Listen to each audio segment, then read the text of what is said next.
Maknanya kalau dia mimpi, dia mimpi Allah tu berjisim, makna tu bukan dia.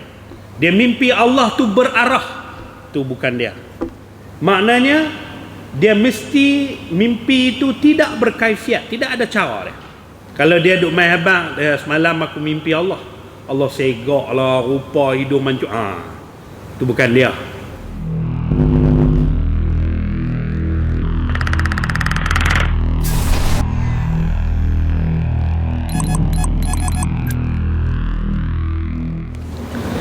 Assalamualaikum warahmatullahi wabarakatuh. Bismillahirrahmanirrahim. Alhamdulillahi rabbil alamin. Wassalatu wassalamu ala ashrafil anbiya'i wal mursalin wa ala alihi wassahbihi ajma'in. Rabbi shrah li sadri wa yassir li amri wahlul 'uqdatam min lisani yafqahu qawli wala hawla wala quwwata illa billahil aliyyil azim. Muslimin, muslimat yang dirahmati Allah, alhamdulillah, syukur kita ke hadrat Allah. Pagi ini dapat sekali lagi kita bersama, insya-Allah. Pagi ini kita sambung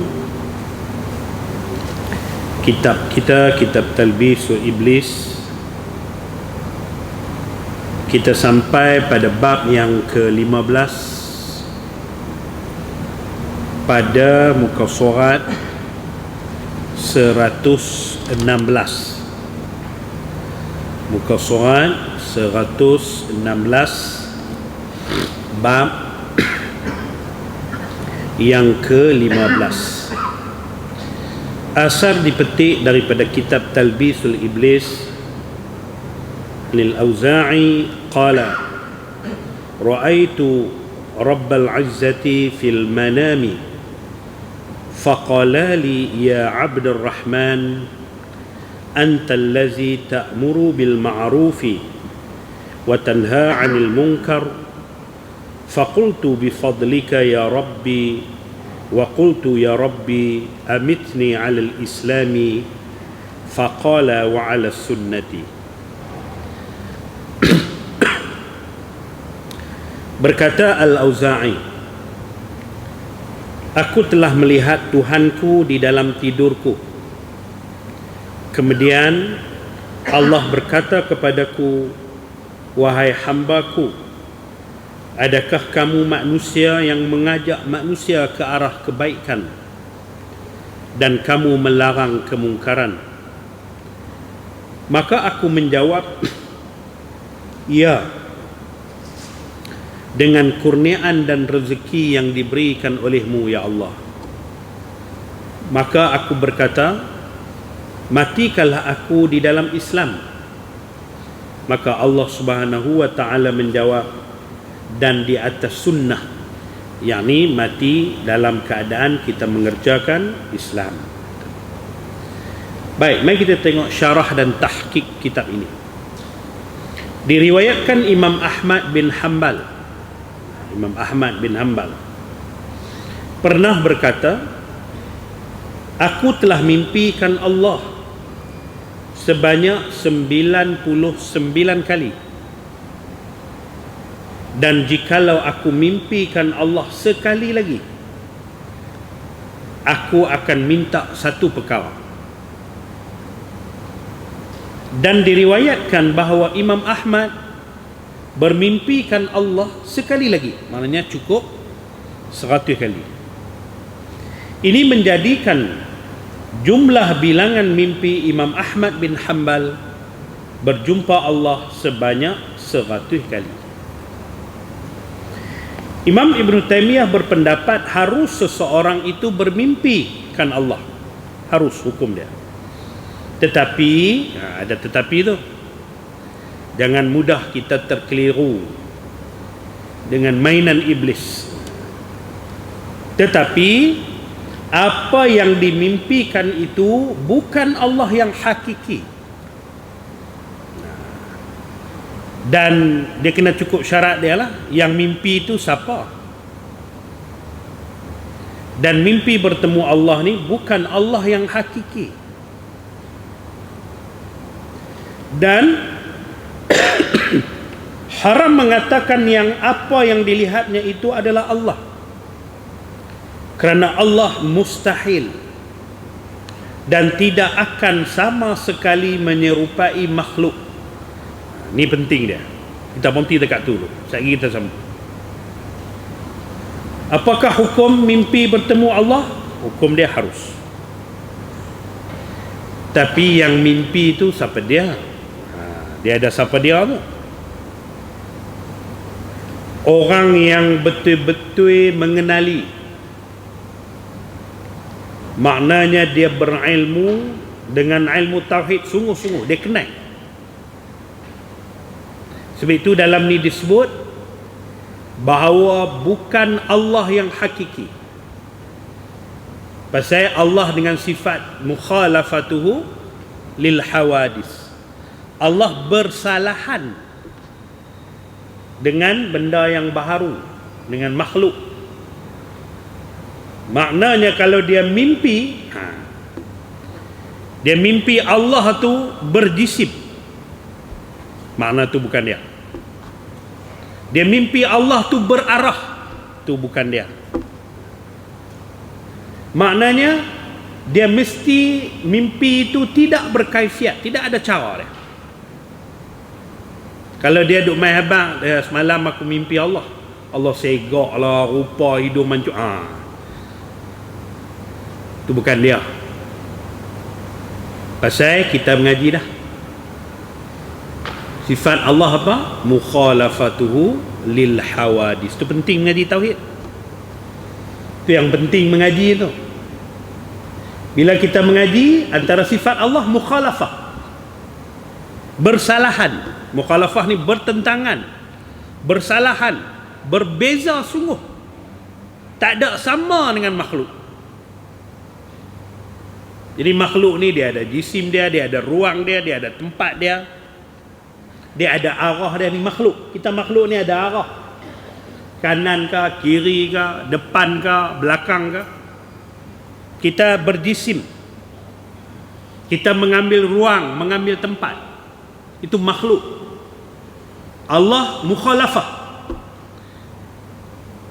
Maknanya kalau dia mimpi itu, Allah ni ada arah dia, ada jisim dia, ada kaifiat dia. Makna itu bukan. Pasal iblis ni dia tidak boleh menyerupai Allah, dia tak boleh. Tetapi dia boleh main mengaku. Lain tu, lain. Dia jaga-jaga. Iblis ni dia pandai. Jadi kita boleh ikat di situ. Yang pertama kena mengaji tauhid. Itu mesti kena mengaji. Kalau takat kita duk syarah kitab ni, iblis ni main macam ni, tak jadi lagi. Kita kena mengaji. Bila mengaji kita tahu sifat-sifat Allah. Bila kita tahu sifat Allah, dia main merupa dalam mimpi, kita tahu ni hang merapu ni. Okey nah? Baik. Mustahil Allah akan sama atau menyerupai makhluk. Apabila Allah Subhanahu wa taala menyerupai makhluk, maka sifat lemah itu ada pada Allah. Kalau sama, dia main macam kita kata tadi lah, main nampak berjalan dit ke, main nampak terbang ke, main nampak macam kapai ke. Dia kata mimpi jumpa Allah, kita tanya dia, macam mana Allah yang mimpi tu? Macam kapai. Habis tolak. Pasal kapai tu apa? Makhluk. Kapai tu ada arah. Kapai tu mengambil tempat dan ruang. Tolak. Maka sifat lemah itu ada pada Allah kalau menyerupai. Maka lemah adalah sifat mustahil bagi Allah. Tolak, tertolak. Itu jaga. seperti mana yang diriwayatkan dalam hadis yang lain. Pernah suatu ketika Nabi Muhammad sallallahu alaihi wasallam mimpi bertemu Allah. Tetapi apa yang dilihat oleh Nabi hanyalah cahaya, bukan Allah, bukan mai Allah berjisim, tidak. Namun sebagai seorang hamba yang lemah, ni kita lah, dia kata, Syekh kitab kita kata, kita ni sebagai hamba yang lemah dari makrifat kepada Allah. Makrifat ni kenal sungguh-sungguh Allah. Lepas tu tak rapat dengan Allah Ta'ala kita ni, tidak mempunyai apa-apa kelebihan jikalau hendak dibandingkan dengan ulama-ulama besar macam Imam Ahmad bin Hanbal tadi, Imam mazhab. Kita dengan kata Imam mazhab telah lah, Imam Korea benar. Dengan kata Imam Korea, Imam rumah benar. Puas betul lah. Lah bini kita main lah, cek jadi imam lah, abang duduk belakang. Baru jadi imam.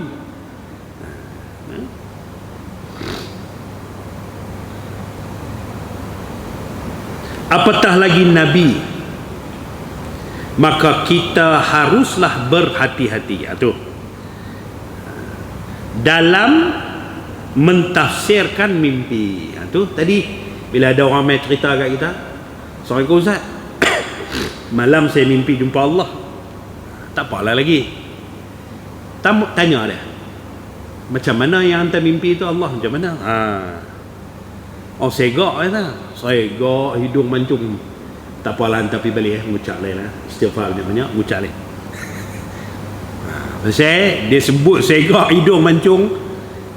Hidung tu makhluk macam kita ni, berjisim hidung tu. Takkan Allah berjisim kita duduk mengaji? Tolak awal. Nampaklah dalam mimpi tu, nampaklah mimpi duduk dalam masjid Muttaqin. Nampak Allah Ta'ala mai pintu, tolak pintu, jalan mai. Biar. Sudah kata. Cukup kata. Nah, mana hang tak mengaji Itu penting mengaji tauhid tu. Mengaji kitab ni selesai lah. Yang ni cara dia nak main. Tapi tauhid tu mengenai. Itu penting, kenal.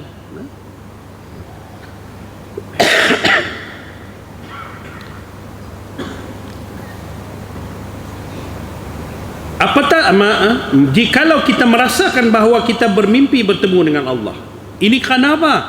Kerana dikhawatiri apa yang dimimpikan itu tidak semestinya Allah, tetapi iblis yang mengaku dirinya Tuhan pencipta sekalian alam. Iblis tak boleh merupa Nabi, iblis tak boleh merupa Allah, tak boleh. Tapi dia memang mengaku boleh, dia memang mengaku. Sebab itu orang yang nak mimpi jumpa Rasulullah, pertama dia kena kenal Rasulullah. Kenal itu macam mana? Kita tak pernah tengok ustaz, mengajilah bab Rasulullah. Rupa Rasulullah, rambut dia macam mana, tubuh badan dia macam mana, sifat-sifat yang ada pada Rasulullah macam mana. Betul lah dia kata dia mengaku, tapi yang mengaku tu mungkin iblis ni tadi. Dia memang tak boleh menyerupai, tapi dia boleh main nak abang, boleh mengaku boleh. Serupa tak boleh lah. Contoh, tak ada siapa yang boleh merupa saya, contohlah. Tapi boleh jadi saya main kat Bandi tak kenal, contohlah kan. Kata saya Ustaz Hafid, boleh dia nak mengaku boleh lah, tapi dia bukan. Ni ada satu peristiwa pernah berlaku kat tok guru kita. Dia tu tak kenal tok guru kita. Bila dia tanya tok guru kita mai daripada mana, tok guru kita pun abang lah daripada tempat sekian-sekian. Dia kata saya kenal sangat tok guru situ. Tu tok guru dah tu. Ni cerita. Dia kata tok guru tu saya kenal sangat lah, padahal tu tok guru dah tu. Mana dia tak kenal. Dia biasa dengar cerita, dengar kita habaq mai dari situ. Dia pun habaq lah dia kenal tok guru tu. Padahal dia dah lah kawan tu. Maknanya macam tu lah dia. Dia tak boleh menyerupai, tapi dia boleh mengaku. Tu yang penting tu. Jadi nak mimpi bertemu Rasulullah, kena mengaji lah bagi kenal Rasulullah, kenal Allah sifat dia. Macam mana dia main terbang macam kapas, lalu macam tu lah orang nak cerita. Biarlah, awal je lah, reject. Bukan dia.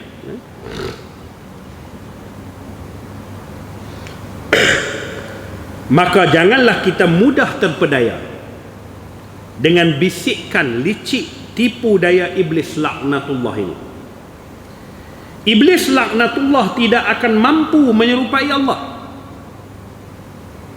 Iblis laknatullah yang dilaknat oleh Allah. Jadi itu kita bukan boleh melaknat orang, kecuali dah yang di gazet boleh dilaknat. Iblis boleh.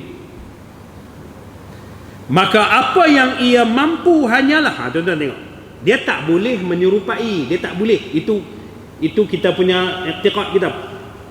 Orang kata apa, titik tuan-tuan. Ambil ingat tuan-tuan, dia tak boleh. Tetapi dia boleh. Maka yang apa yang mampu hanyalah menyerupai suatu benda yang pasti bukannya Allah dan mengaku dia adalah Allah. Itu maksud dia. Dia tak boleh menyerupai, tapi dia boleh mengaku. Pasal apa dia boleh mengaku? Pasal kita tak kenal. Kalau kita kenal, hampir murung apa. Memang akulah Allah. Kita tak kenal dah. Pasal kita tak mengaji tauhid. Dia menyerupalah dalam bentuk apa pun. Tapi oleh kerana kita tak kenal, kita pun mengaku. Dia pun habaq. Ni, mulai hari ni, ni macam cerita Syekh Abdul Qadir Jailani, saya kita jumpa. Mulai hari ni, segala hukum-hukum ni dah terbatal kepada kamu. Allah bagi tahu ni. Mana dia pun mula tak semayang, mula tak puasa. Siapa? Dia mimpi jumpa Allah. Allah kata dah gugur dah segala syariat ni, gugur dah. Dia pun mula tak semayang, mula tak puasa. Pasal dia kata dia mimpi jumpa Allah, Allah habaq macam tu. Padahal dia tak kenal pun, dan tak gugur pun syariat ni. Itu penting. Tapi penting sekali, macam kita balik pada hak awal tadi, duduk dalam jemaah. Duduk dalam jemaah. Kalau kita tergelecek macam mana pun, jemaah boleh perbetul. Nampak haji tak main banyak hari, jom kita pergi ziarah dia. Jemaah dia pun pergi ziarah banyak hari, tak nampak, tak sihat ke? Main jemaah ni, dia kata ana tak pergi dah. Awak, kerana Allah Ta'ala dah gugurkan dah tuntutan syariat ni. Oi, siapa semalam mimpi jumpa Allah? Tu kata iblis. Kita pun tanya dia, mimpi jumpa Allah tu macam mana? Cerita sikit, kami pun nak tahu ya. Dia duduk dalam masjid Muntaqim ni. Ana duduk sembang dengan Bang Haji Azizan kita. Dia buat cerita ni contoh. Tiba-tiba nampak Allah mai kat pintu depan. Allah mai jalan dit tu. Awal lagi biar tertolak. Pasal menyerupai makhluk berarah. Berjisim pula, dia kata segak putih kebu. Pula dah. Suruh dia mengucap lain lah. Nampak kuih karut dah ni. Jomlah pergi semayang maaf. Jaga. Banyak orang jadi macam ni. Kadang-kadang dia ikut kumpulan-kumpulan tak betul itu. Amai sekian-sekian kan. Macam tu lah. Duk jadi dah. Lepas duk isytihar berapa tu, Jabatan Agama duk isytihar tu. Di Terengganu lah, di mana tu. Allah mai lah macam mana lah. Allah mai habaq dah gugur dah tuntut syariat. Allahu Akbar. Jaga.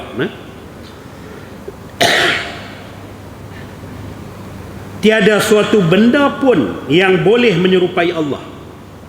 Manusia yang tidak kuat imannya berkemungkinan besar, Syekh kita kata, akan mudah terpengaruh dan mempercayai sepenuhnya akan tipu daya iblis itu. Akan mudah tadi. Pasal dia tak kenal Allah.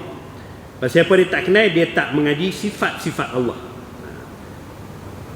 Sifat Allah ni kita mengaji tauhid tu. Namun jikalau pegangan di dalam hatinya kuat, apa dia pegangan? Iman tu mai daripada ilmu. Dia mengaji, ia akan menjadi benteng yang teguh daripada muslihat dan tipu daya iblis laknatullah.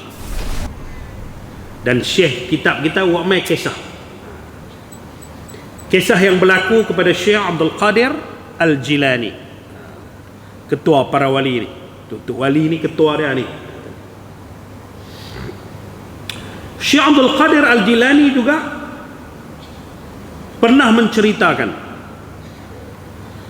bahawa beliau pernah bermimpikan iblis yang mengaku diri dia Allah. Dibelih main duk dekat Syekh Abdul Qadir. Orang Syekh Abdul Qadir kenal sangat. Suatu ketika beliau bermimpikan dirinya berada di lautan yang terbentang luas. Syekh Abdul Qadir mimpi, dalam mimpi itu duduk di lautan yang sangat luas. Duduk tu macam mana kaifiat dia tak tahulah. Mungkin berenang ke apa, Allah alam lah. Kaifiat ni cara. Kemudian beliau telah mendengar satu suara yang berkata kepadanya. Di dalam mimpi itu Syekh Abdul Qadir kata, dia berada di laut yang luas itu, tiba-tiba dengar satu suara. Suara ni tuju ke dia. Suara ni kata apa? Dengan ini, mulai hari ni, la ni, macam itulah, kamu aku lepaskan daripada seluruh ketetapan, kewajipan, maknanya hukum lah. Bila dia mukallaf, kita ada hukum-hukum, kita ditaklif dengan hukum-hukum syarak ni, kewajipan-kewajipan ni. Jadi iblis ni kata mulai hari ni, jadi dia nak berlakon dia Allah lah. Nak abang, mulai hari ni hang dah gugur daripada kewajipan-kewajipan. Oi, syok. Kewajipan kita apa? Sembahyang, puasa, zakat, haji, itu semua kewajipan lah. Tak tahu gugur ke atasmu. Lalu tanpa ragu-ragu Syekh Abdul Qadir Jalani membalas balik akan suara tu. Dia kata apa? Jauhlah kamu daripadaku, hang ni musuh Allah. Hang pergi jauh-jauh. Pasal apa? Pasal mana boleh digugurkan syariat dia. Mimpi ni tak boleh dibuat sandaran hukum dia. Jadi taurah ni merapu ni, iblis ni dia. Kisah yang diceritakan oleh Syekh Abdul Qadir Al-Jilani menunjukkan bahawa tidak semua mimpi berjumpa Allah itu benar. Tidak semua. Itu poin dia, tidak semua. Walaupun orang tu orang yang alim, tapi bila dia mai tu, orang alim alhamdulillah dia boleh kenal hak mana betul, hak mana tak betul. Kalau orang tak alim, dia tak mengaji, dia tak kenal. Tak semua betul. Dan sekalipun ia kelihatan macam betul, mungkinlah cara dia mai tu nampak macam betul, ia harus dipertimbangkan. Nak pertimbang ni kena dengan ilmu lah. Kalau tak ada ilmu, nak timbang macam mana? Tak ada penimbang, nak timbang macam mana? Kita berniaga, penimbang tu ialah alat timbang tu. Dulu kati, dacing lah, orang tak mau dah dacing tu, orang ganti kilo tu. Apa hak bubur itulah kilo tu pula. Dulu jarum lah, hak digital. Dulu ingat Cina jual naik motor, ingat tak? Dulu lah, kecil-kecil jual masuk kampung tu, dia bawa dacin tu lah. Dia bawa dacin. Tu Cina jual sayang, Cina jual beli ayam. Cina beli ayam tu, dia bawa harga buluh lepiak macam buah labu belakang. Lepas tu dia bawa tu buah ayam tu dia timbang. Dulu lah. Kalau lah ni budak-budak lah, kalau tengok dacin pun tak kenal lah, ya.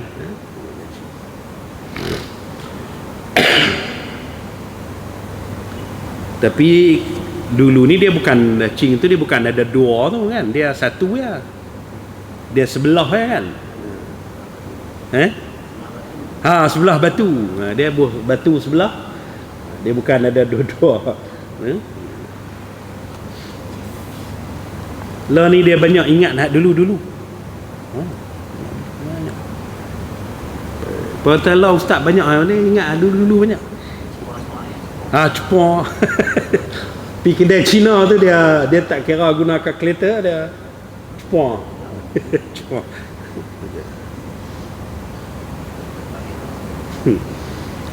Lepas tu sekolah kita ada balik cepor, lepas tu tak ada balik lah kan.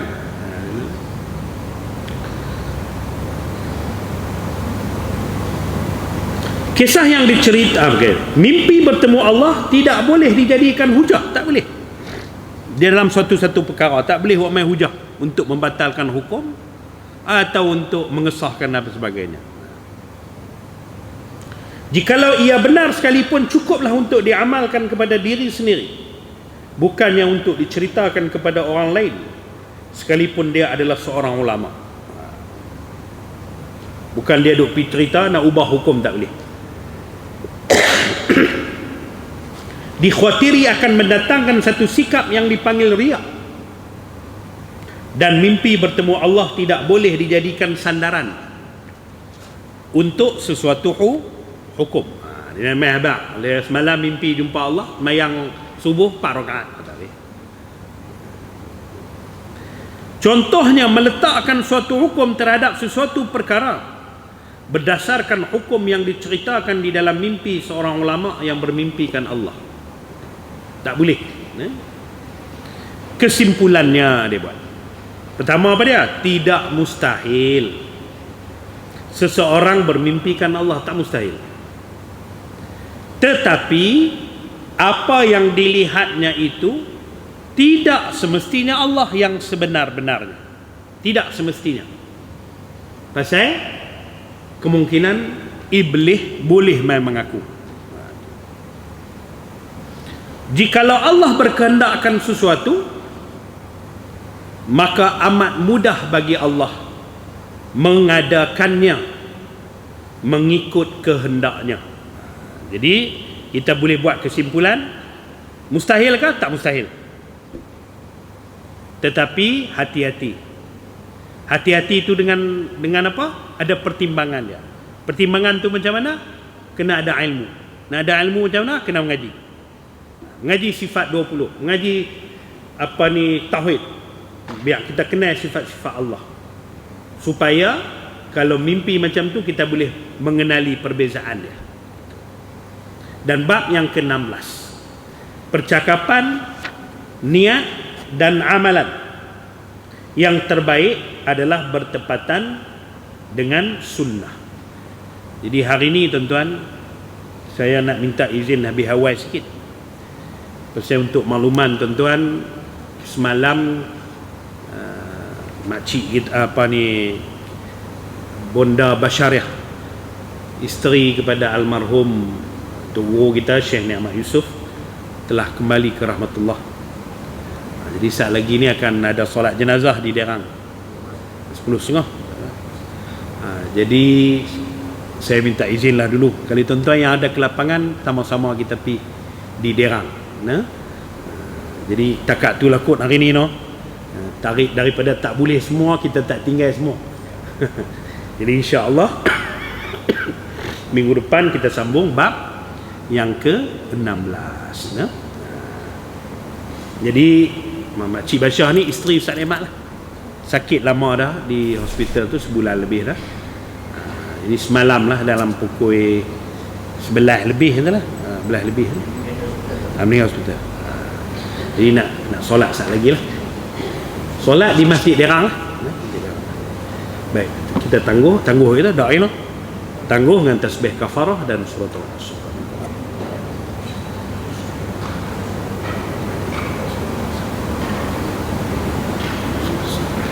Assalamualaikum warahmatullahi wabarakatuh.